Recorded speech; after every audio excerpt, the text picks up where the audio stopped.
Hey guys, what's going on? It's Eli, back with another review video. 1994 was a big year for Disney. Yeah, and because who'd have thought, and especially those at Disney, what would come to them, especially during the time when they were making, hit after hit in the early 1990s, when the Disney Renaissance was happening. And in 1994, this one animated feature film that they would be doing, which at first they had no hopes for, and they really weren't that interested in what this movie would be like and such. Tensions were focused on another Disney animated film that would come out a year later. But sure enough, in the month of June of 94, things would change, and Disney would find themselves making one of the best, greatest animated feature films that they've ever done, and it made animation history. That, of course, being The Lion King. Yes. And welcome to The Lion King movie week. Yes. So, that's right. Reviewing the Lion King films all throughout this week, and of course, starting with 1994's The Lion King. Of course, yeah. Oh boy, I tell ya. The first Lion King film, and the first things I have to say about the first Lion King film, well, I think for a lot of us 2000s babies, yeah, because us that watched the first Lion King film, and when the special edition DVD was coming out, 2-disc DVD, and a new scene was added, yeah. Gosh, I have so many fond memories of constantly watching The Lion King on DVD. And when checking out the bonus features and such on Disc 2, most notably Timon and Pumbaa's Virtual Safari. Yeah, and you saw the thumbnail. Yeah, these two guys. Yeah, so I had a lot of fun with the bonus features on Disc 2, and when watching and checking out the bonus features on the other two Lion King films, Lion King 2 and Lion King 1.5. But of course, with the first Lion King film, as I said, I constantly watched The Lion King. It was one of those Disney films that I watched all the time. There was this, there was Beauty and the Beast, Aladdin, and the Pixar films from, say, well, most notably the Toy Story films, and Monsters, Inc. and A Bug's Life there as well, and The Incredibles, and, the Lion King sequels, most notably Lion King 1.5, that I constantly watched, yeah. But yeah, with The Lion King itself, how can you not love and respect The Lion King and what it is? It made animation history. It changed, it's obvious that it was one of those animated feature films that changed animation forever, don't you think? And seeing as how that, The Lion King, and right after it came out, because at a certain point, hand-drawn animated feature films were, and I'm sure you know what I'm talking about. So it's obvious, and yeah, the first Lion King film was one of the last, amazing and successful hand-drawn animated films. You get my point, yeah, you know what I'm talking about. Yeah, it's obvious, it is. And if you've seen the documentary Waking Sleeping Beauty, you know this as well, and yeah. Everything from beginning to end of the first Lion King film, a masterpiece. It is, without a doubt, a masterpiece. And yeah, for me, because The Lion King being in my top favorite Disney films, I'm sure the same goes for you guys, and there's no doubt about it, because obviously there are those that, probably really don't get into The Lion King that much. But I mean, even if The Lion King is not one of your top favorite Disney films, surely, you would still respect it and know that just, golly, even though it's not one of my favorites, there's still something about it, yeah. So yeah, overall, the first Lion King film, a masterpiece, perfection, everything about it. Just amazing, yeah. Okay, so, as always, read the description / the story. This Disney animated feature follows the adventures of the young lion Simba, the heir of his father, Mufasa, Simba's wicked uncle Scar plots to usurp, if I'm saying that right, Mufasa's throne by luring father and son into a stampede of wildebeests. But Simba escapes, and only Mufasa is killed. Simba returns as an adult to take back his homeland from Scar with the help of his friends Timon and Pumbaa. Yeah. Okay, so with that out of the way, long story short on the background. Yeah, because I'm sure some of you, and again, as I mentioned, Waking Sleeping Beauty, how they talk about, not a lot of it, but still, what went down in the making of The Lion King. But of course, there's been other behind-the-scenes materials on the making of The Lion King, but yeah.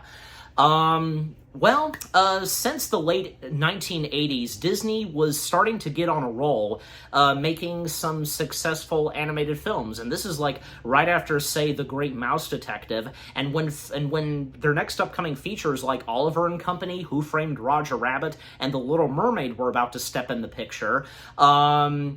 Three of the main guys, because a lot of main guys that were running Disney at the time, three of them being Roy Disney, Jeffrey Katzenberg, and Peter Schneider, all three of them, they were brainstorming some ideas for what could be, Disney's next upcoming projects, and right when the Disney Renaissance was about to emerge. One of them, and Jeffrey Katzenberg liked the idea, a story taking place in the African savannah on lions, and at the time, they were calling it Bambi in Africa, and the original title for it being, say, King of the Jungle, and it went through so much, and even to a point, and as I mentioned, where they weren't really having any hopes and thought that this would be a masterpiece or something. And as I also said, tensions were turned on another animated feature project that they were working on, which that being Pocahontas.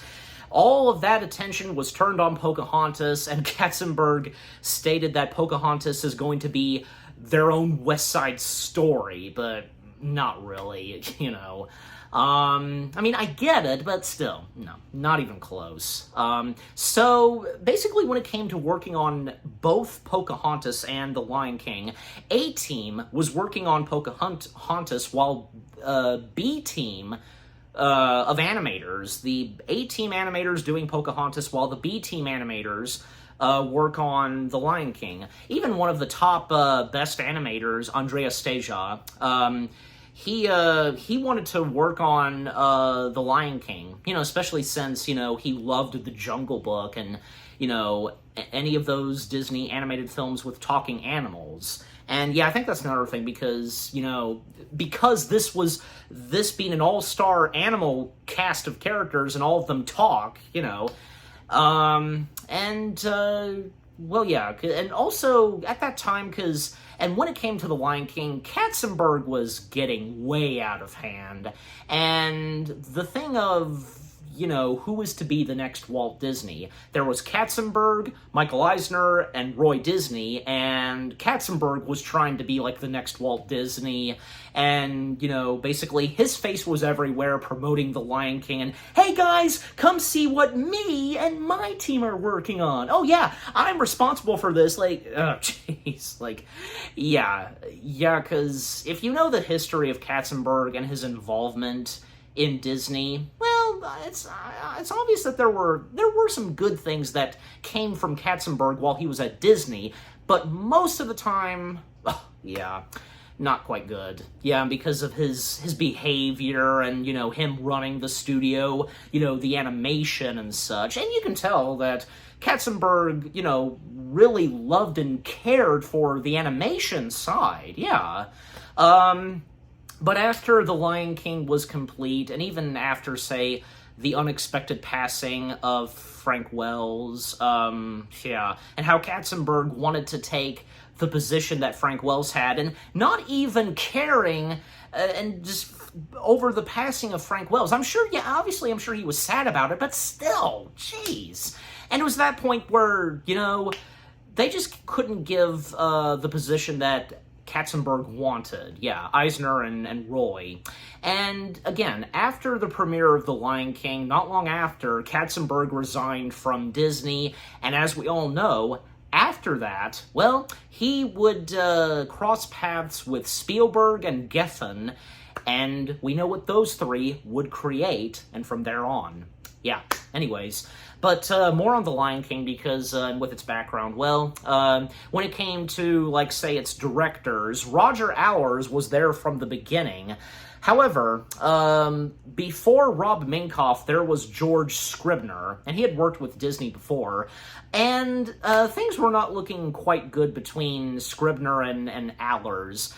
Scribner wanted The Lion King to be more serious, while Allers wanted it to be more fun and such. I mean, this is Disney after all, but who's to say that Disney, and of course they've done this before, who's to say they can't do some dark and sometimes, let me rephrase, sometimes dark and serious stuff. They have before, but I guess from what I can tell, the direction that Scribner wanted to go with this, yeah, was not what they were looking for. So, unfortunately, Scribner, he was let go from The Lion King, and thus enter Rob Minkoff. So yeah, Allers still being a part of this, now alongside with Minkoff, and both of them being co-directors. Well, we know what would come next for each Minkoff and Allers. For Allers, well, most notably, he would do the first open season film, and Minkoff, well, he would do a good chunk of stuff, like, say, from the first Haunted Mansion film, and, say, Mr. Peabody and Sherman, and the Blazing Saddles animated remake. It's true.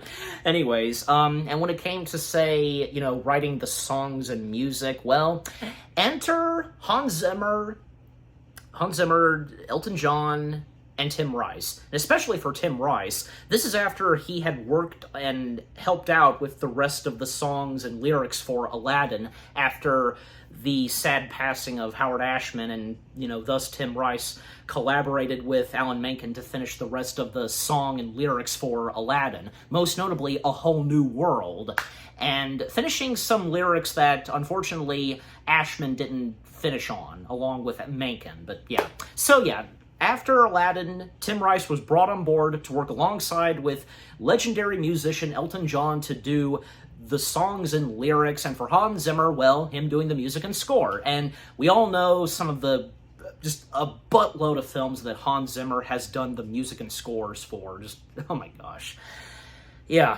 And also, by the way, need I say and mention the whole thing of Lion King, being very similar to Kimba? Well, that was a coincidence, okay? It's obvious, and I can tell, and I've heard this from some other people, it was just a huge coincidence, and Disney was not even aware of Kimba the White Lion. Not to mention, the voice of Simba, Matthew Broderick, he thought that The Lion King was an American version of Kimba the White Lion, but obviously it wasn't. So, yeah. But like I said, the way I see it, and I'm sure some of you do too, and I think it is a fact, it was just a coincidence, Disney not being aware of Kimba at the time when making The Lion King. So, yeah. Anyways, yeah, so, not to mention to name the story writers, well, Chris Sanders, the late Joe Ranft, Brenda Chapman, Gary Trousdale, if I'm saying his last name right, Bernie Mattinson, and many more. Yeah, the late Bernie Mattinson, he was involved in quite a lot of Disney's, animation materials at the time, like through the 80s and 90s. So yeah. And also Joe Grant also being involved, being a supervisor. So yeah.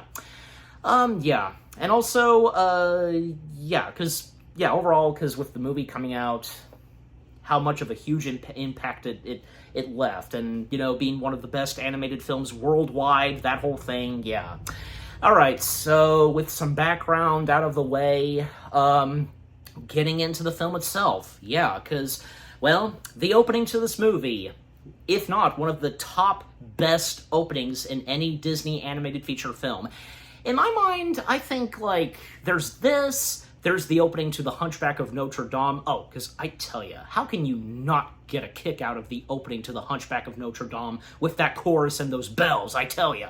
The opening to Beauty and the Beast with the, background story, with those windows.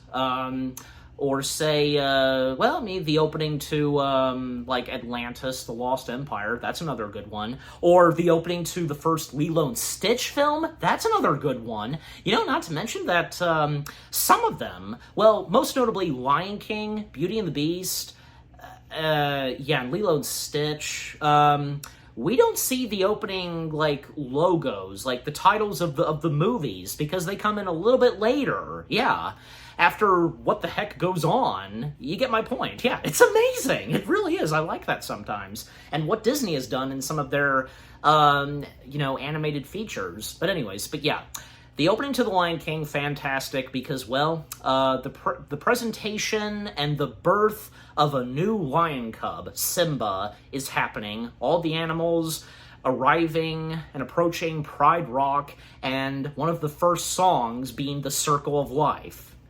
Fantastic song, and for that being the first one that plays in the movie. And some of the characters that we first see from Zazu, Mufasa, Sarabi, and Rafiki approaching baby cub Simba, and, this and a bit of, dirt or something, causing little baby Simba to sneeze, and lifting him up, and, just what a great opening that is. And getting our title of this movie, and, one of the other characters that we see, and which, by the way, gets the first line of the film, Scar. And Scar being voiced by the one and only Jeremy Irons. Life's not fair, is it? Because was about to eat a mouse, and then Zazu approaching. Did your mother ever tell you not to play with your food? And Zazu being voiced by Mr. Bean himself, Rowan Atkinson, informing Scar that his brother is gonna show up and confront him. And Scar just almost about to eat Zazu. Zazu, you saw him in the thumbnail too. And basically Scar, he missed the presentation of his nephew, Simba. And just so funny, because Scar, about to eat Zazu, I quiver with fear. Now, Scar, don't look at me that way, and, Mufasa setting him straight, just, Scar, drop him. And it just gets kind of out of hand between brothers, Scar and Mufasa. And, just Scar being jealous that he was not next in line, but his nephew was. He should have been next in line instead of his nephew / his brother's son. It's how it is, and, whom was to properly be the next lion on the throne after Mufasa. And and obviously it had been said who it would be. So, anyways, just things getting out of hand between them, and, perhaps you shouldn't turn your back on me, and is that a challenge? And even Scar, he would not even dare challenge his own brother, because his brother being very powerful, so and probably because, could easily take down Scar. So, Scar's not wanting to go that far. I wouldn't dream of challenging you. And even, after Scar leaves, talking about Scar, what am I going to do with him, says Mufasa, and the comment that Zazu makes, he'd make a very handsome throw rug. And talk about, say, how we would see that in Hercules. If you know, you know. Anyways. As time goes by a little, and Rafiki drawing a picture of Simba, and his tree that he lives in, which I'm pretty sure, Rafiki's tree almost being modeled, the inspiration and look and design for his tree almost similar to the Tree of Life in Animal Kingdom, don't you think? I'm just saying, I think even my mom thought so too, but the similarities in look and design of the Tree of Life and Rafiki's tree that he lives. And by the way, because Rafiki being voiced by the late Robert Guillaume, I might be mispronouncing his name, but you know who I'm talking about, of course. Yeah, and well, because, yeah, Simba, who's now grown up slightly, young Simba being voiced by Jonathan Taylor Thomas, who would do a couple of other Disney films, like Man of the House, with him and Chevy Chase, and I'll Be Home for Christmas. Yep. Before those, well, he was the voice of young Simba, and young Simba giving a tour of the kingdom, by his father. And, yep, Mufasa being voiced by the late legendary James Earl Jones, and Sarabi being voiced by the late Madge Sinclair. Yeah, I think I'm saying that fully right. And coincidentally, because both her and Earl Jones, they did play King and Queen in Coming to America. Yeah, so, and they've worked together a couple of times, yeah, so, and sadly, yeah, Lion King being one of Sinclair's last projects, and she would sadly pass away a year after The Lion King would come out, so, yeah. The tour that Mufasa gives to his son, and that scene where Simba's trying to wake him up, and your son is awake before sunrise. He's your son. And yeah, it's a great sequence. Him giving the tour to Simba. A king's time as ruler rises and falls like the sun. And Simba noticing a shadowy place, and Mufasa telling him, that's beyond our borders, you must never go there, Simba. But I thought a king could do whatever he wants. Oh, there's more than, And, because the more touring that he gives to Simba, and, because, and also mentioning about, us, the animals, like, dying, becoming the grass, and the antelope eat the grass, and, to finish his sentence, and so we are all connected in the great circle of life. Yep, that's true. And Zazu showing up and giving Mufasa the morning report. Now, obviously you know this, because in the special edition release of The Lion King, they added in a new scene, and which, by the way, being a new song number, The Morning Report, which first made its way to the Broadway show. In fact, from the beginning, it was unfortunately cut, but then, they included it and, animating the sequence, almost looking exactly like as how it did, in '94. And unfortunately, they didn't get Rowan Atkinson back to do the singing voice of Zazu. Probably he was just unavailable, so Jeff Bennett, doing a good impression of Zazu, he filled in. So yeah, singing The Morning Report. And whom they got to be the new singing voice of Simba, because the original singing voice had grown up at that point. So yeah, I think it was a nice addition, including it in The Lion King. In fact, I never knew, and I always thought that had always been in the movie. That wasn't until my dad and we went to go see The Lion King when it was re-released in 3D, and seeing the original scene where there was no song number. Yeah. But I mean, and what about you guys? Like, do you prefer with or without the song number? Or you're okay with it, just, And you know how same thing happened for Beauty and the Beast, the Human Again song. Yeah, that whole thing. And at the time, because when both of those movies were coming out, special edition DVDs, 2 discs, you know what I'm talking about. Yeah. But yeah, and well, Mufasa giving his son a pouncing lesson, having Zazu turn around, and, well, of course, it ends with Simba pouncing on Zazu, and how it happens in the song number, The Morning Report. And, well, we see a groundhog, which the groundhog being voiced by Jim Cummings, giving a report to Zazu, Zazu, news from the underground, and basically it's about hyenas present in the Pride Lands, and Mufasa has to take care of that situation, and asking Zazu to take Simba home. Simba wants to tag along, but Mufasa, no, not while he's young, and just, yeah. This is his business, and, a big lion to do, so yeah.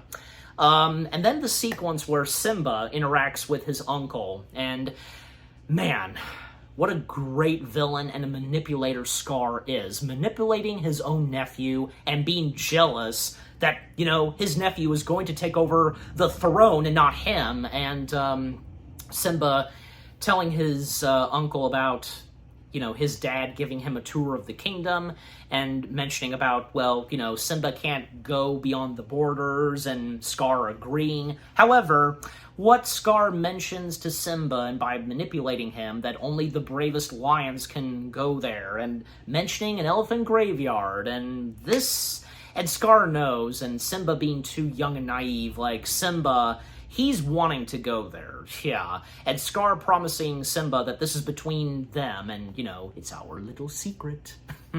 And, well, a little later, Simba goes to his best friend at that time, young Nala. Yeah, young Nala being voiced by young Nikita Clame Harris, if I'm pronouncing that right. Trying to tell Nala in a way without giving it away, like in front of Nala's mother and Simba's mother, and how he puts at it, and especially to his mother, Sarabi, the water hole, and, what's so great about the water hole? I'll show you when we get there. Yeah. And she gets it, and, well, they can go there, but as long as Zazu tags along. Yeah. And Nala and Simba privately talking to one another about the elephant graveyard, and Zazu, oh, just look at you two, little seeds of romance, and Zazu breaking it to them that, they will be betrothed, and one day you two are going to be married, and they just find it gross, and, married, but we're kids, and she's my friend. Well, sorry to bust your bubble, but it's how it is, and it's a tradition that Zazu tells them. And we then come to our next song number, which, of course, being I Just Can't Wait to Be King. Another great song number. I mean, you're gonna hear me say this throughout my review, and when we come up to the songs, all of the songs, fantastic, and we all have our favorites, right? And for me, it's a bit tricky, because they're all good, but I think really because some of the songs that come in later are my favorites, and yeah, until we get there. But yeah, the song number, I Just Can't Wait to Be King, it's a good one, and Simba talking about, how excited it's going to be for him to be king, and a lot of colorful animals stepping in and singing along, and Zazu getting in some shenanigans and such is pretty funny. Yeah. And just a bunch of funny things that happened during the song number, and for poor Zazu, and and with it all ending with all the animals stacked on one another, and then they all collapse. We know who caused all those animals to collapse and fall, right? So yeah. And well, Simba and Nala, they sneak off, and for poor Zazu, a rhino's on top of him. I beg your pardon, madam, get off. And actually, that's what Rowan Atkinson did. If you've seen a little behind-the-scenes footage of Rowan recording his lines as Zazu, that's what he did. Just, get off. It's funny. Yeah, so Nala and Simba, they escape, and them trying to get to the elephant graveyard, and, the whole Pingia thing. Just, yeah, Pingia again. And, well, sure enough, they've made their way to the elephant graveyard. And, yep, a very creepy place, and, well, if it's not obvious, and the elephant graveyard where elephants go to die. Yeah. And who resides in the elephant graveyard. And Zazu, sure enough, he makes his way, and, beyond dangerous, and they should not be here, and that's Mr. Banana Peel to you, and the mentioning of danger, and Simba's response, danger, ha, I laugh in the face of danger, and sure enough, 3 hyenas emerge, Shenzi, Bonsai, and Ed, Shenzi being voiced by Whoopi Goldberg, Bonsai being voiced by Cheech Marin, who previously, did another Disney animated feature film, voicing that Chihuahua in Oliver and Company, and other later Disney projects that he would be involved in. Well, most notably, the voice of Ramon in Disney and Pixar's Cars, yeah, in the Cars franchise. Yeah, so, and Ed being voiced by the one and only Jim Cummings, yep. And, well, what are they gonna do now? Because the situation that they're in right now, Simba, Nala, and Zazu, and, the hyenas are familiar with Zazu. You're Mufasa's little stew. huge. And Simba, telling Zazu, you told me they were nothing but, stupid, bulging, an ixnay on the oopid stay. Who you calling oopid stay? And, my, look at the time. We better be going. And, we'd love for you to stick around for dinner. And, well, pretty much they're going to be the dish and the dinner, basically. And as they start to talk about food and such, well, they're distracted by talking to each other, the hyenas, and, well, they escaped.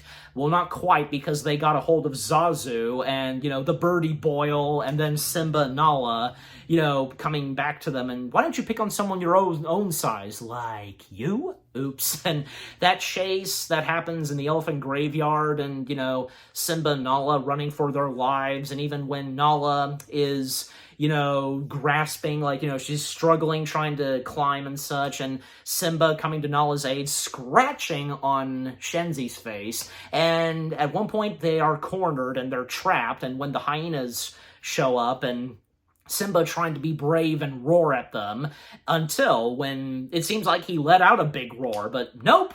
Mufasa stepping in and easily handling and pinning down the hyenas. And yeah, they're no match for Mufasa. And it really shows, because Mufasa being someone you do not want to mess with, yeah. And, if you ever come near my son again. And they had no idea that the cub was his son. Did you know? No, of course not. And when they turn to Ed, he's just like, toodles, as Mufasa roars and they flee. And Mufasa, we see that he, looks at Zazu very angrily, like pinning this on Zazu. But it actually wasn't Zazu's fault, because how was Zazu to know with what Simba, Nala, most notably Simba, what they were going to do, and by ditching him and such? Well, yeah, and rightfully so, Mufasa, upset with Simba, you deliberately disobeyed me, and yeah. But little did they all know that, well, it was Scar, and when the camera pans up, we see Scar. I love that music that plays and the dramatic reveal of Scar as he watches them leave, and the attempt for them being killed failed, And a little later, because, well, Mufasa tells Zazu to take Nala home because he's got to teach his son a lesson. Zazu wishing Simba luck. Simba? Good luck. Yeah, that's all he can do, really. And, well, giving Simba a lesson, but one moment where Simba, stumbles on a big paw print that his father left. And, compared to how, the size of his paw, yeah.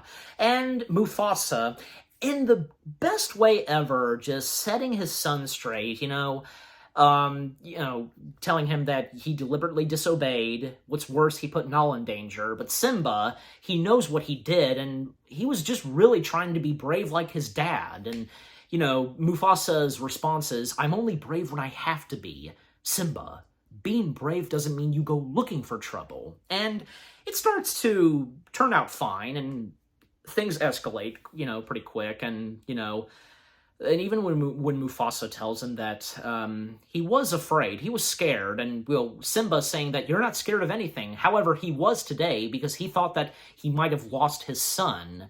And even, mentioning that I think those hyenas were even scared and such, and because nobody messes with your dad, and yeah, it's all good now.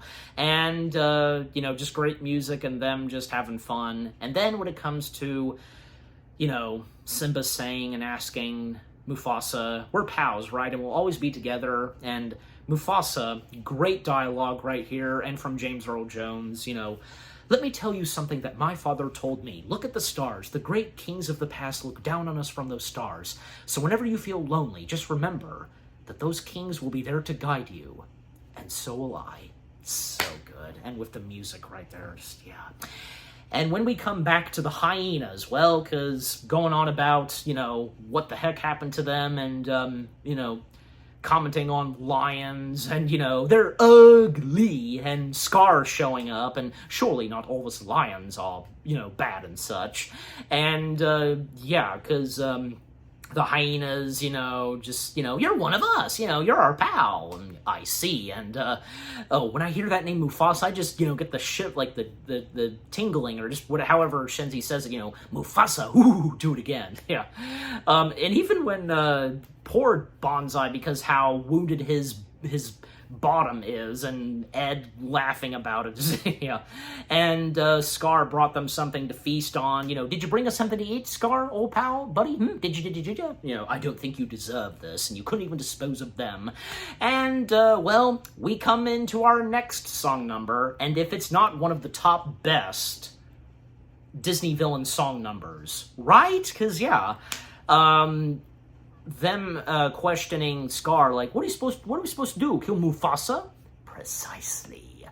And sure enough, yeah, we come into the next song number, Be Prepared. Again, if it's not one of the top best villain songs in any Disney film, well, I mean, from that, Poor Unfortunate Souls, Hellfire, need I go on? Seriously. Yeah, it's just a great song number. How, Jeremy Irons, he's got a good singing voice, but at a certain point, Jim Cummings stepped in because, yeah, right as, Jeremy Irons as Scar shouting, "You won't get a sniff without me," then it transitions to Jim Cummings singing the rest of the Be Prepared lyrics as Scar. You see, I like that transition, like, Jeremy Irons able, like, shouting, "You won't get a sniff without me," and then... Because you know what? You couldn't even tell. That's amazing. And it was great to see that Jeremy Irons actually did get to sing the entirety of Be Prepared at the Hollywood Bowl for The Lion King. You know what I'm talking about. It was so great, to hear him sing the last verses / lyrics of Be Prepared. Yeah, it was great. Yeah, so again, what more do I have to say? The Be Prepared song number... a fantastic piece of a Disney villain song, yeah. And I would probably say it's one of my, favorite songs of The Lion King. It's not just that, but until we get to the next one, yeah. And if it's not obvious, And so, the day after the incident with Simba, Nala, and the hyenas in the elephant graveyard, and with the Be Prepared song number, we then come to this gorge, and Simba and Scar are together, and Scar telling his nephew, "Now you wait here, your father has a marvelous surprise," and Simba wanting to know what this is, but Scar telling him, no, this is just between you and your daddy. And also Scar mentioning Simba about everybody knowing what happened with him in the elephant graveyard and such. "Really?" asks Simba. "Oh yes, lucky daddy was there to save you." And still, being manipulated and mentioning some things on what is to come, not just for Simba, but for his father Mufasa as well. And to finish it off, because as, Scar telling him to wait right here at this rock and where this tree is, Simba asking Scar, will he like this surprise?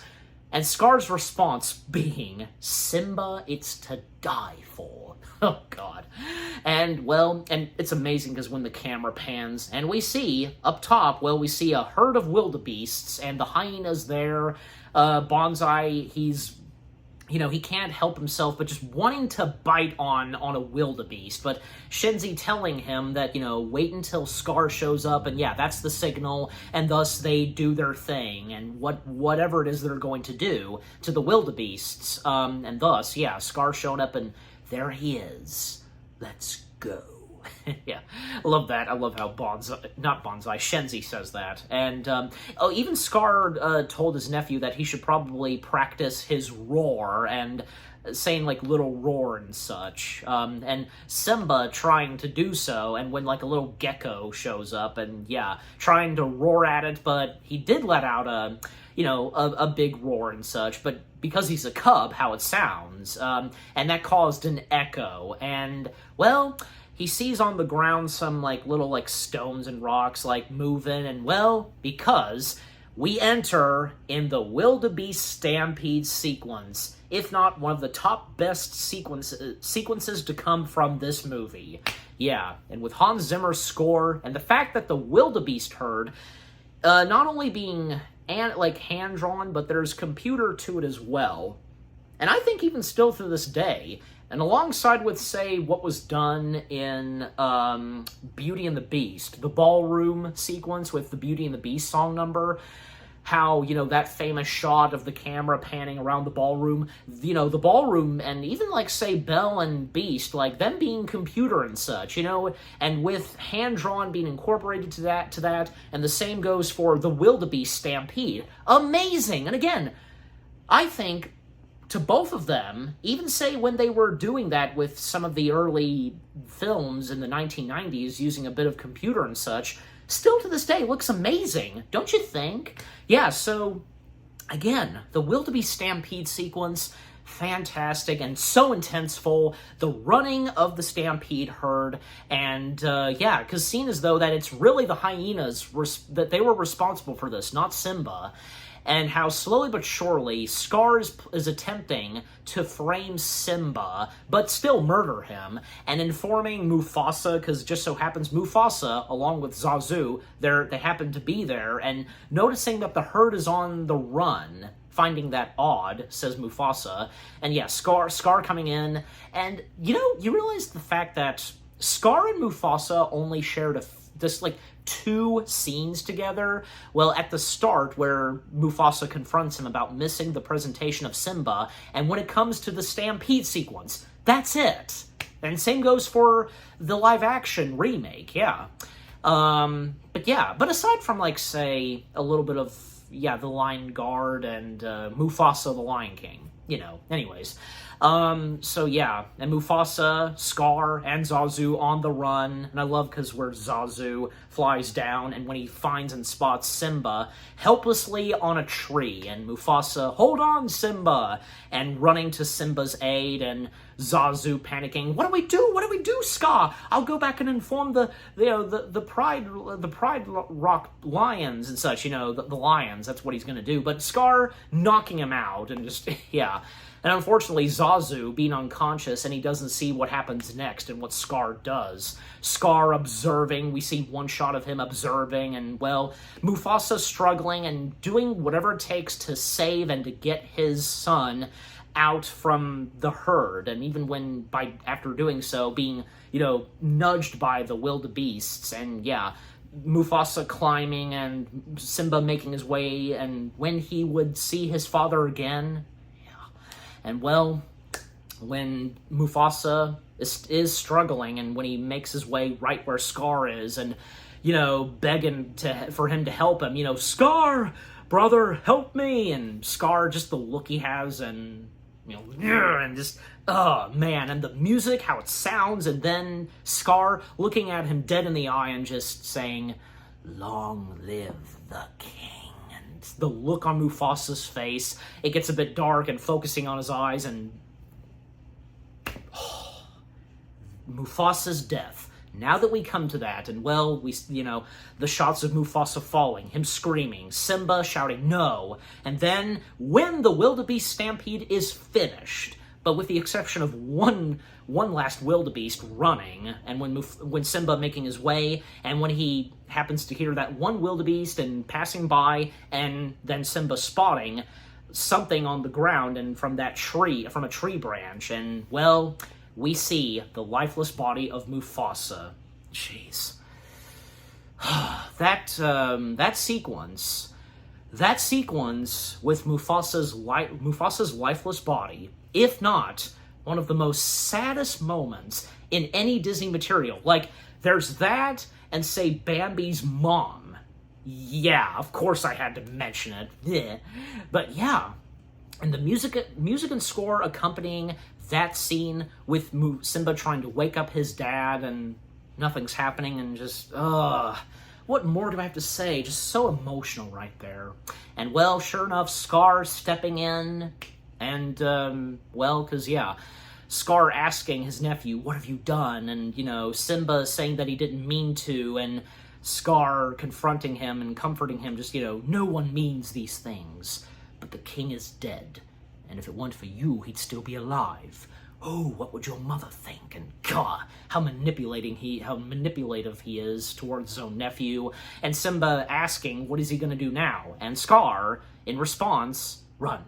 "Run away, Simba, run. Run away and never return." And thus, Simba runs away. And then, the hyenas stepping in and Scar just, telling them, kill him, and thus running to try and kill Simba. But luckily Simba managed to get out of there, even going through these prickly thorns and such, And poor Bonsai, because he accidentally got pushed into the prickly thorns and just, And thus, Simba makes a run for it. He gets out of there. There's no way that the hyenas, they're going to go in and go after him through those prickly thorns, What you want me to do? Come out like you, cactus butt? And, well, what are they going to do now? Well, they don't finish the job by killing him, but Shenzi stating that if he does come back, they'll kill him. And, yeah, you hear that? If you ever come back, we'll kill ya! So maybe that'll take care of Simba. At least that's what they think for now. And coming back to Pride Rock later that evening, Scar giving all of the lions some sad news about the death of Mufasa and Simba.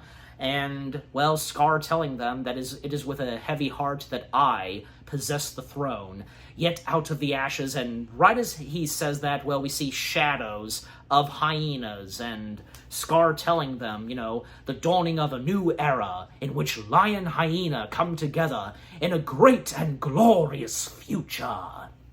The music that plays and just, And big changes coming for Pride Rock in the bad way under Scar's leadership as king. And Rafiki, who we hadn't seen in just a little while, being sad by this, and he believes that Simba has died as well, scraping off, the picture he made of Simba. And, well, after that, because, when we would see Simba again, just how far he's run away and, in the middle of nowhere, and how he's just, passed out, I guess you can say. These buzzards, coming down and to check if he's dead or something. And sure enough, this is where we get our introduction to Timon and Pumbaa. Yes, enter Timon and Pumbaa. They save Simba's life, bowling for buzzards, and the music that accompanies Timon and Pumbaa making their entrance, I love that, da-da-da, da-da-da. I just love that, it's so good. Hans Zimmer, he knows how to do some certain pieces of music, even say for Timon and Pumbaa, right? And how they make their entrance. And this is where, things start to lighten up, and, Timon and Pumbaa giving us some funny, humorous entertainment after what the heck just happened. Dark stuff that happened, depressing. But good thing, because Timon and Pumbaa, they came in and lightened things up, and when, they do save Simba, and they take him in, and, Timon at first being terrified, and, Pumbaa saying to Timon, suggesting that, maybe he can be on our side, and are you nuts? Lions eat guys like us. Wait, I have an idea. Why don't he be one of us? Getting the same idea that Pumbaa had. It's one of those things. And, Timon and Pumbaa, being voiced by good old Nathan Lane and Ernie Sabella, and actually, because originally, Nathan Lane and Ernie Sabella, they were originally considered to voice the hyenas, and they came in and they read for the hyenas. But unfortunately, because, that didn't come to be, and they felt as though that, they actually would be much better for the Meerkat and Warthog, and that's what happened. And by the way, another mentioning of Cheech Marin, because both he and Tommy Chong, they were originally going to be the voices of Timon and Pumbaa, and it would be a little reunion with them, if because they've done what they've done, Tommy and Cheech. But unfortunately, Tommy was unavailable, so thus, Cheech, still being a part of The Lion King, he would be given the voice role of one of the hyenas, which being Bonsai. And as for, the Meerkat and Warthog, it would be, of course, Nathan Lane and Ernie Sabella, rightfully so, and as we all know and love, And, Nathan Lane and Ernie Sabella, they had worked together before, and great to see, because, they would get to do a Disney animated feature film together, so and the chemistry between Timon and Pumbaa, and with the voice performances of Ernie Sabella and Nathan Lane, hilarious, fantastic. How can you not love a great, like, duo Disney sidekick characters like Timon and Pumbaa. They're one of my top favorites, and I'm sure the same goes for you guys. I think, yeah, because, and who doesn't love the Disney sidekicks? They're probably one of the best Disney characters, and no offense to the leading characters of Disney animated feature films. I'm just saying, because from Timon, Pumbaa, Lumiere, the Genie, Mushu, Olaf, need I go on? They're some of the best. Don't you think? Yeah, I'm sure you would agree too. But yeah, again, no hard feelings on the lead characters from, say, Simba, Belle, Aladdin, Elsa, Anna, and so on. Yeah, I'm just saying. I'm just stating, because, Anyways, so, them helping out Simba, taking him in, and finding some shade and to, splash a bit of water on his face to wake him up, and, yeah, he's alright. But Simba, he's just gonna proceed on walking and so on, going nowhere, because Timon asks, "Where are you going?" "Nowhere," says Simba. He looks blue. And they try to talk to him and, "Kid, what's eating you?" "Nothing, he's on the top of the food chain." The food chain. Not really quite helping Timon, but yeah. But things start to be better, and when, they mention, like, say, when the world turns its back on you, you turn your back on them, and Simba learns a new lesson, which being Hakuna Matata, a new lesson to be taught and such. Yep, Hakuna Matata. And thus, our next song number, and another beloved song from The Lion King, Hakuna Matata. And it's another one of my favorites. Why would it not be? And to anybody else? Yeah, I really think, because kind of no, again, let's face it, all of the songs in The Lion King are fantastic. From Circle of Life, I just can't wait to be king. Be prepared. Hakuna Matata. And what comes later? Yeah, I'm not going to say it yet because I'll get to it later. Anyways, but yeah, the whole song number and sequence of Hakuna Matata, really good. A lot of valuable lessons and such that Simba is taught by Timon and Pumbaa, and also how we get a bit of background on Pumbaa. But originally, I'm sure some of you would know this, like, originally we were going to focus on Timon's background, but in the final film, it's Pumbaa. But later on, like, say, when the Timon and Pumbaa show happened, and when Lion King 1.5 happened, we know the two different backgrounds on Timon. And I'm sure you, of course, know, too. And any of you had seen that one specific episode of Timon and Pumbaa. Yeah, and to think that Timon and Pumbaa, it would come out just a year after this. But yeah. Anyways, so yeah. It's funny, because even, like, one moment where Timon says to Pumbaa, "Pumbaa, not in front of the kids." "Oh, sorry." Yeah. But yeah, just again, all throughout that song number, and when Timon and Pumbaa show Simba where they live, and they label it as Hakuna Matata. Yeah, like the Hakuna Matata land. It's a beautiful, peaceful place, no harm and danger ever coming to this piece of land in the African savannah. Yeah. The beautiful waterfalls, the sights, and everything. And when it comes down to what meals that they eat where they live, well, Simba's thinking that maybe it would be a zebra or antelope, but nope, it's none of that. What Timon and Pumbaa eat are bugs/grubs. Simba finding this a little bit gross at first, but, he goes for it, and sure enough, he actually starts to like it. Slimy yet satisfying. Yeah. And that famous, one of those famous shots in the film where, they're dancing on the log, and how we see Simba starting to grow up from being a teenager to a full-blown adult-sized lion. And, well, Simba, older Simba, being voiced by Ferris Bueller himself, Matthew Broderick. Yep. And finishing the rest of the Hakuna Matata song number, and yeah. And when coming back to Pride Rock, well, because, yeah, by this point, Pride Rock looks like it's in complete ruins. No grass, nothing. In fact, almost the entire population of the African savanna animals had fled Pride Rock. And, well, Scar being bored, and, well, because he wanted to be king, and this is what he got, so yeah. And Zazu being locked up in a special, like, bone cage, and Zazu singing to Scar, sing something with a little bounce in it, and a little reference and nod to It's a Small World After All. No, anything but that. Even Scar is one of those that can't, like, by that point, can't stand that song anymore. But for me personally, doesn't affect me. I'm not one of those, like some of you, where, oh my gosh, I've heard it so many times. No, I have no problem with It's a Small World. In fact, I'm lucky that I'm not one of those where, you know what, it's an earworm you can't get out. No, that surprisingly doesn't affect me. I'm being serious, okay? I'm not joking. And I'm sure the same goes for some of you guys. And then what Zazu sings instead is, I've got a lovely bunch of coconuts. So funny. And Scar whipping out like a skull and such. Like, could that be possibly the skull of Mufasa? Well, I wouldn't think on that. No. My thoughts on that, I wouldn't think so. Probably not.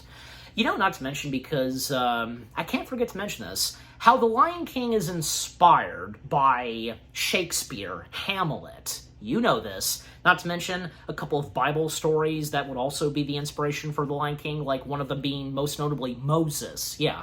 So, yeah, wanted to get that out of the way and cannot forget to mention that. But yeah. And Zazu accidentally mentioning Mufasa. And if anybody mentions the name Mufasa, well, Scar, he forbids anybody to say that name.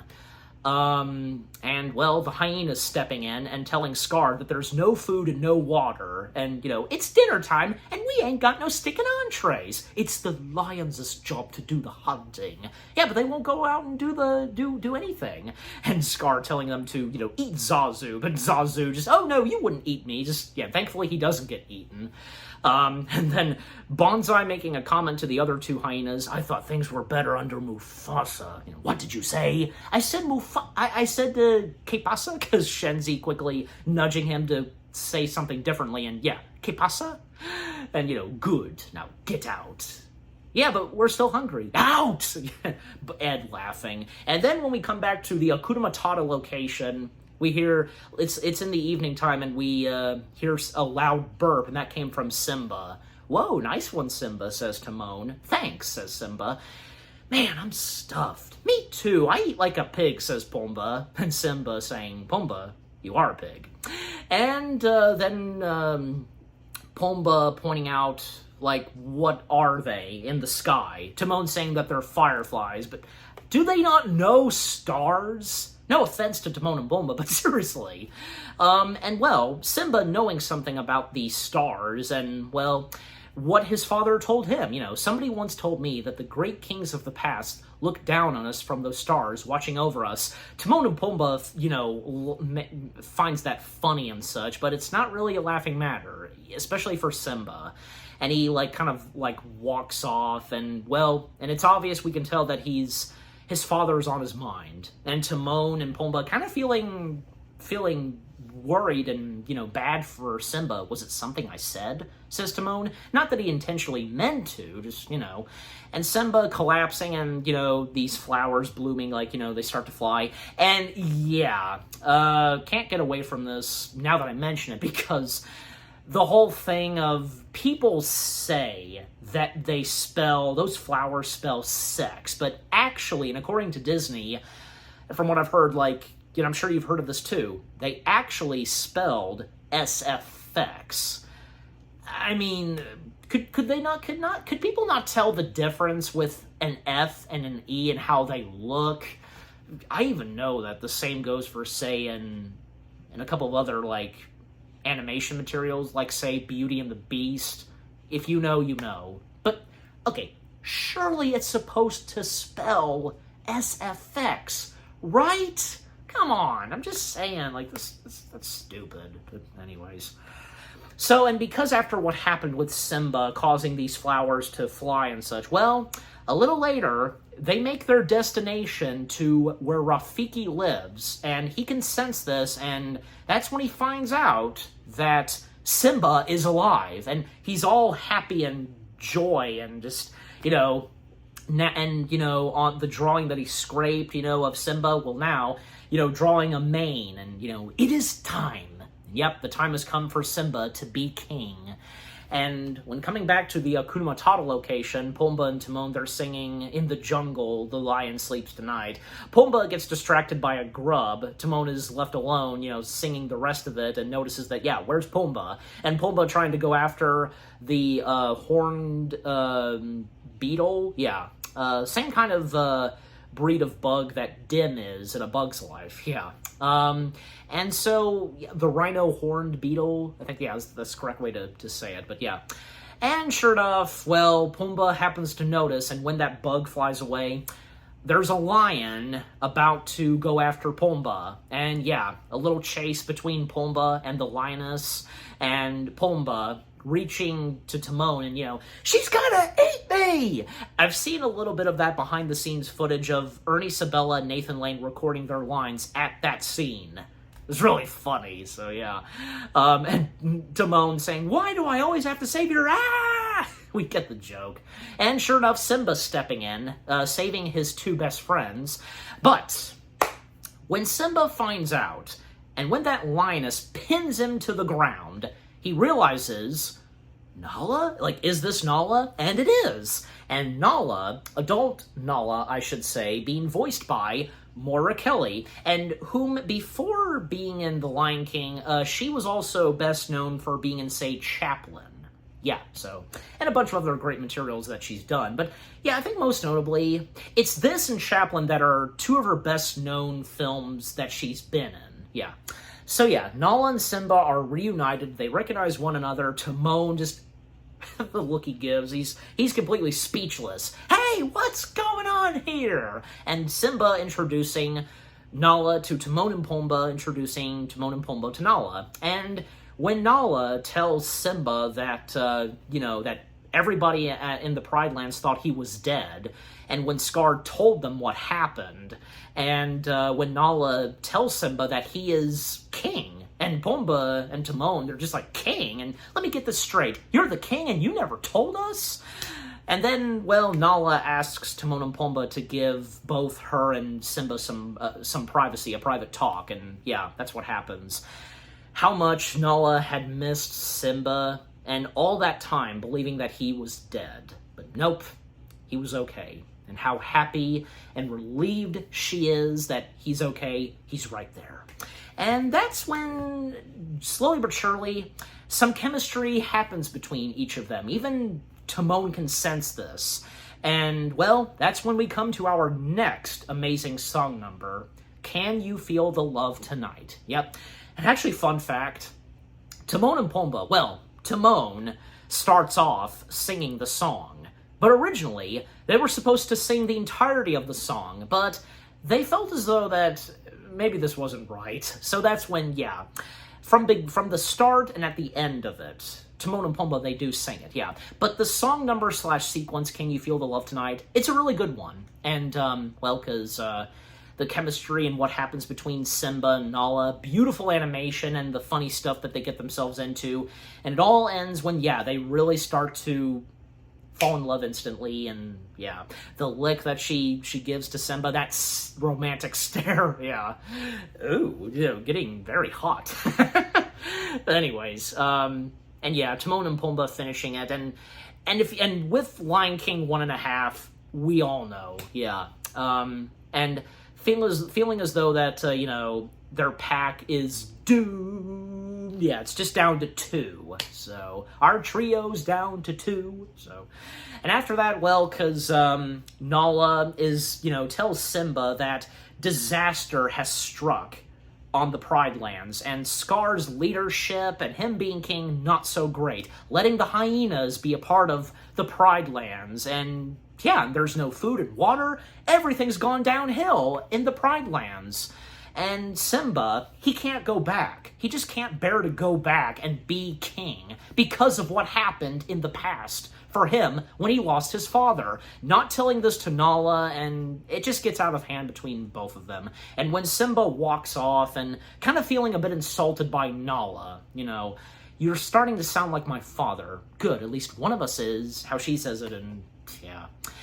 And Simba, when he walks off, well, because, yeah, talking to himself and then shouting in the sky, "You said you always be there for me," referring to his father, of course. but you're not, and it's his fault. But little does he know that it's not.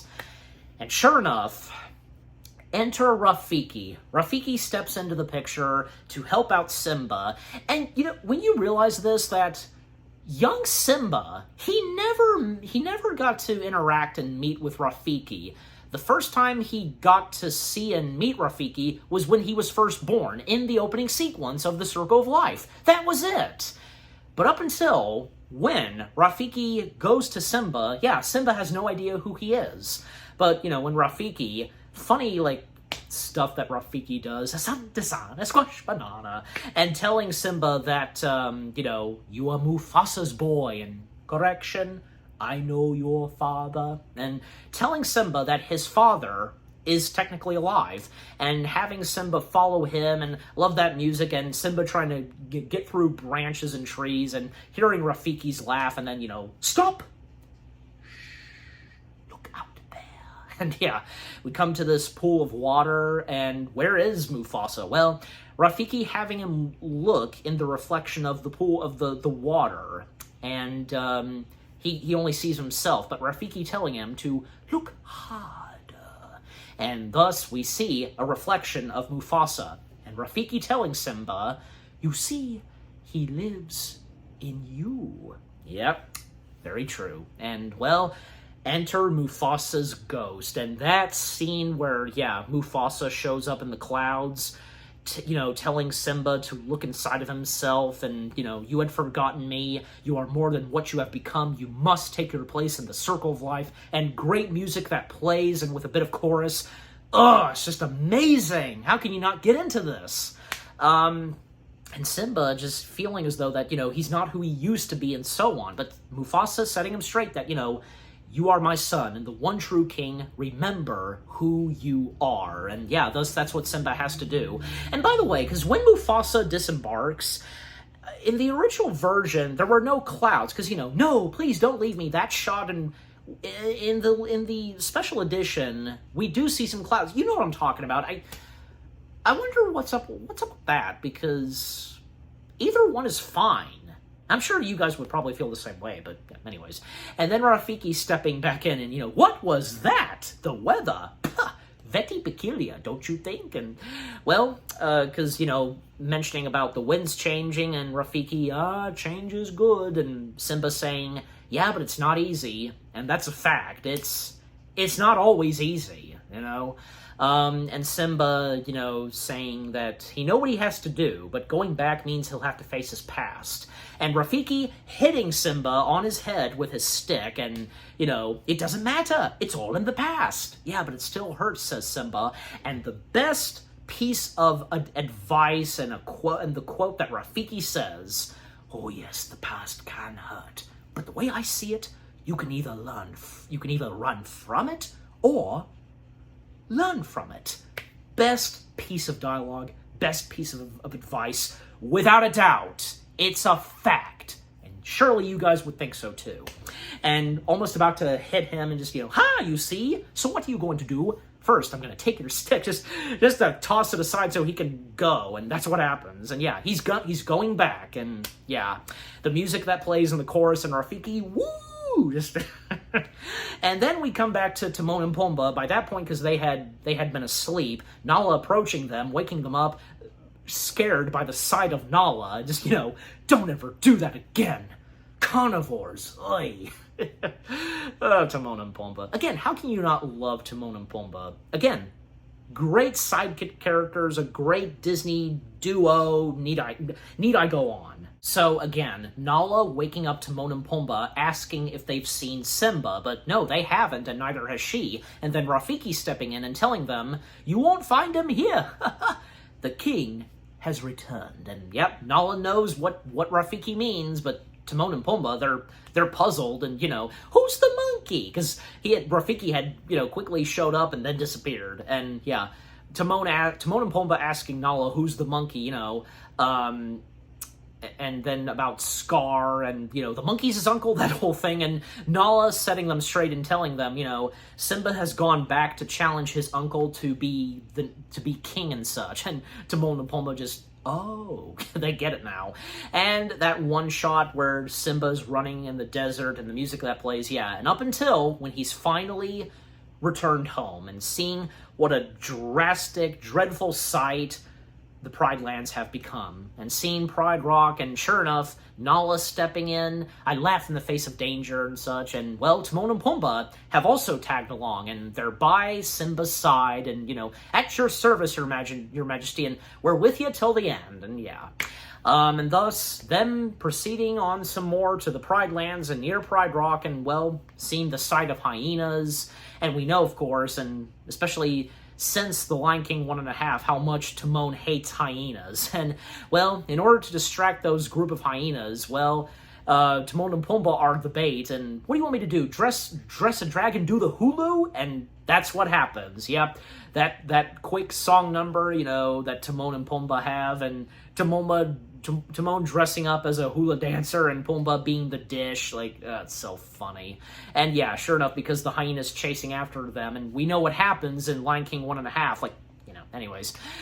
And thus, Simba telling Nala to rally up the other lionists while he goes looking for his uncle. And by finding him, well, Scar shouting for Sarabi, and, well, Scar questioning Sarabi, where is her party, because they're not doing their job, and, well, Sarabi giving him the news that there's no food and the herds have moved on, and Scar just, telling her, no, you're just not looking hard enough, and it just gets out of hand, and when Sarabi suggests that there's only one choice, that they must leave Pride Rock, but Scar tells her that they're not going anywhere. Then you have sentenced us to death, and so be it. You can't do that. I'm the king. I can do whatever I want.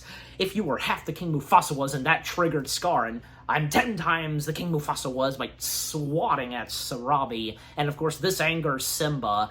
Scar and Sarabi think that it's Mufasa, but nope, when Simba tells them, and when he reveals himself to be Simba, yeah, and Scar, Simba, I'm a little surprised to see you alive, because staring at Shenzi, Bonsai, Ned, and Simba putting Scar in his place, and just very pissed off at his uncle on how he's taken over the Pride Lands, and, well, Scar under, leadership and such are no longer his, and Simba telling him to step down, but he would do that, but pointing out to the hyenas, you see them, they think I am king. And by the way, if any of you happen to notice that shot where we pan up and we see the hyenas smiling, one of them happens to be Jacques, the Scottish Terrier from Lady and the Tramp. Does anybody know this? If you do, nice. Yeah, but for those of you that don't, and for the first time heard this from me, it's true. Look at that look at a still shot of that, and look closely. You can Google that for all I care. You'll easily find it, so yeah. But Nala and the Lionists standing up for Simba and telling Scar that we don't think you're the king, Simba's the rightful king, and yeah. And Simba giving Scar the choice that, either step down and so on. But, yeah. And then things get out of hand when Scar once again, terrifies Simba. Now, that whole thing, where Simba lets the fears get back to him, well, here's the thing, and here's my comment. Simba did not know until a few minutes later that it was his uncle that killed Mufasa. Okay, is it not obvious? Seriously, I'm just saying because it's true. But anyways, Scar basically telling, Simba and to the others, so you haven't told them your little secret. Well, Simba, now's your chance to tell them who is really responsible for Mufasa's death.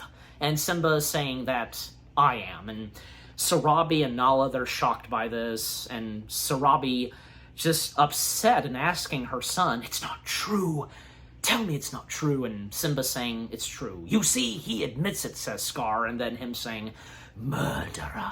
And yeah, the fear's coming back to him, and Scar, having Simba walk backwards and almost falling off on the edge of Pride Rock, the pointy part of Pride Rock. And lightning and thunder has made its way to the Pride Lands and right at Pride Rock, and a lightning bolt strikes on these dead branches and causing a fire, and Scar, saying, "Now this looks familiar. Where have I seen this before? Let me think. Oh, yes, I remember. This is exactly the same way as how your father looked when he died." And, call back to some things that happen early on in the film. Scar grabbing Simba by the paws, and, well, Scar finally breaks it to Simba. "And here's my little secret. I killed Mufasa." And Simba having a flashback, and now he realizes that it was never his responsibility, and all that time Scar was manipulating and tricking him, and now he knows that his uncle has murdered his father and calling him a murderer and forcing Scar to tell the truth, and, well, Scar then telling the truth to everybody. "I killed Mufasa." And thus, the battle of Pride Rock begins. The lions versus the hyenas. Yeah, and even when Timon and Pumbaa step in, and then Rafiki stepping in, we see, pardon my French, but it's true, we see Rafiki and how badass he is. It's funny, how he fights the hyenas, easily taking them down, and yo! And especially when he made his entrance, and yeah! How can you not enjoy that, And who doesn't love Rafiki? Being so wise, but at the same time, being a badass. Anyways, it's true, so. And one moment where Timon and Pumbaa, well, Timon mainly, he gets chased down by the hyenas by Shenzi and Bonsai. Timon making his way to where Zazu is still locked up in a bone cage, and "Let me out," and Timon saying, let me in, please don't eat me," and then Pumbaa stepping in, Bonsai saying, "Hey, who's the pig?" And then apparently that's what triggered Pumbaa, and how when the Timon and Pumbaa show happened, that it would happen again. If you've seen that one episode where these two cheetahs, they're going to eat Timon and Pumbaa, and they say pig. If you know, you know. Yeah, so by saying pig, Pumbaa just, "Are you talking to me? Are you talking to me? You shouldn't have done that," says Timon. Now they're in for it. "They call me Mr. Pig," and charging at Shenzi and Bonsai, and that one shot we see from Pumbaa's point of view in his warthog tusks, and we don't see it, but we can tell it's an ugly fight. Timon, Pumbaa, and Zazu taking on the hyenas, while Ed is outside, kind of watching this, and all three of them flee. But we would know what would happen next when Timon and Pumbaa get tangled up with Shenzi, Bonsai, and Ed, right? And then, the final confrontation between Scar and Simba. Simba chasing after Scar, and when they make their way right up top of Pride Rock, and there's nowhere for Scar to get away, and a shot that's a callback to when Simba looked down, and, that shot. And Simba confronting Scar, calling him a murderer, and Scar begging Simba not to do anything to him, and even trying to pin this on the hyenas. And they happen to overhear this, Shenzi, Bonsai, and Ed. And Simba, he's not gonna fall for it, of course. Everything that Scar ever told him was a lie, and Scar asking Simba, "What are you going to do? You wouldn't kill your own uncle." And Simba, in response, "No, Scar, I'm not like you." And yeah, it's true, because he's not gonna kill his uncle, but he is gonna let him off the hook, because, well, Simba's not a killer, so, at least he's sparing his uncle's life, But yeah, and Scar asking Simba, "I'll do anything," and such, and as Scar did to Simba, now Simba, in return to Scar, run away, Scar, and never return. And Scar's about to, but nope, because some burning sticks or whatever, just as you wish, your majesty, and flinging it on Simba's face, and that really awesome slow-mo fight between Scar and Simba, fantastic, and accompanied with Hans Zimmer's music and score, fantastic. And in the end, well, Simba tosses Scar off of Pride Rock is when, that awesome shot with Scar. Not to mention with the 3D release of Lion King, how amazing that was, and how it looked as though, Scar's claws almost reaching at us, And yeah, Scar tumbling down Pride Rock, but he's okay from that. But he is confronted by the hyenas, and even when, he said to them, my friends, and in response, Shenzi's like, "Friends? I thought he said we were the enemy," and Bonsai, "Yeah, That's what I heard. And you see the look and panic on Scar's face, you know? Oh boy, he is definitely screwed for sure. And then Bonsai and Shenzi, they turn to Ed. You know, Ed? And Ed, evil, you know, laughing so evilly, and just then all the other hyenas emerge, and, well, Scar he's trying to tell them that, you know, no, let me explain. No, I didn't mean to. We know what Scar was doing, of course, but after all that time, and just, you know, by that point, you know, the hyenas, now they turn their hunger and such on Scar, and yeah, Scar meets his ugly demise, and by seeing, like, the shadows and such, and the music that plays, and how the fire builds up, just, ugh. And yeah, that's the end for both Scar and the hyenas, technically. I mean, you know, because they obviously fled, but still, you know. But yeah, definitely for Scar, that's it for him, so bye-bye, Scar. And sure enough, rain starts to emerge and, you know, takes out the fire. All of the characters coming together, no dialogue. After Scar and the hyenas, like, getting some dialogue, the last two to have dialogue is Rafiki, when Rafiki basically tells Simba to, you know, and when Simba hugs Rafiki, and, you know, Rafiki saying to Simba, it is time. And that epic scene where he's walking up and everybody's staring at him, and the last character to get a line in this is, of course, the voice of Mufasa, when Mufasa says, remember. And thus, Simba smiling, and he roars. He is now, officially, the new king of Pride Rock and the Pride Lands. Yes. And the epilogue, well, everything is back to normal in the Pride Lands. You know, all of the animals that live in the African savanna and in the Pride Lands, they all come back together, and yeah, seeing Simba, Nala, Timon, and Pumbaa on Pride Rock, and Zazu flying, and I like how Timon is like this, you know? I mean, it's true, so, and, well, Nala and Simba, they have their own cub, and presumably, yeah, isn't it obvious as of now? It's more likely, Kion, right? Because we know the opening to Lion King 2, right? Totally different than, you know, with the ending to the first Lion King film. Yeah, it's obvious. And yeah, one last re-edition of The Circle of Life, and the movie ending with the Lion King logo, and thus the end credits begin, and how, well, we hear Elton John's re-edition of his version of Can You Feel the Love Tonight?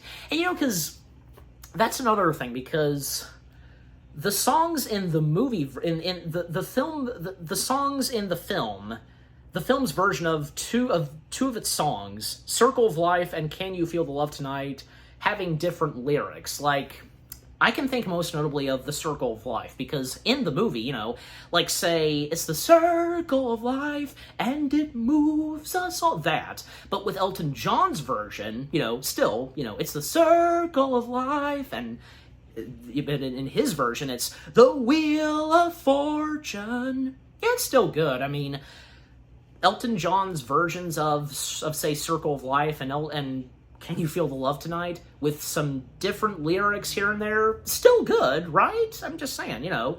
Yeah. So, yeah, just what a great way for the first Lion King film to end off. Yeah, The Lion King. Again, what a masterpiece of a Disney animated feature film this is. What more do I have to say? The story from beginning to end, fantastic. The cast of characters, fantastic. The songs, fantastic. The chemistries, the action, the animation, the intenseful moments, the funny and emotional moments, everything about the first Lion King film, a masterpiece, without a doubt.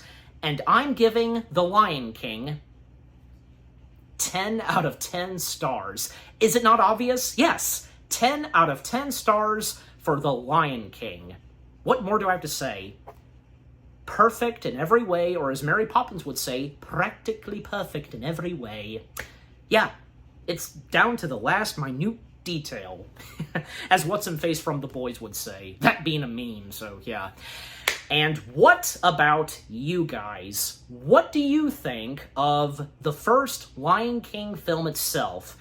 You know, any of you like me, being a 2000s baby and growing up watching this constantly, owning the DVD, the 2-disc DVD, and when you would later watch it, like, say, on Blu-ray, getting to experience this in 3D, watching it on Disney Plus, you know, however you watched it and such, and by rewatching it, watching the behind the scenes, experiencing what was on the you know, bonus features on the disc 2 discs and such, you know? Yeah, just everything about The Lion King, from beginning to end, with its characters, the songs, the animation, the music and score, yeah. And who were some of your favorite characters, your favorite songs, your favorite moments from The Lion King?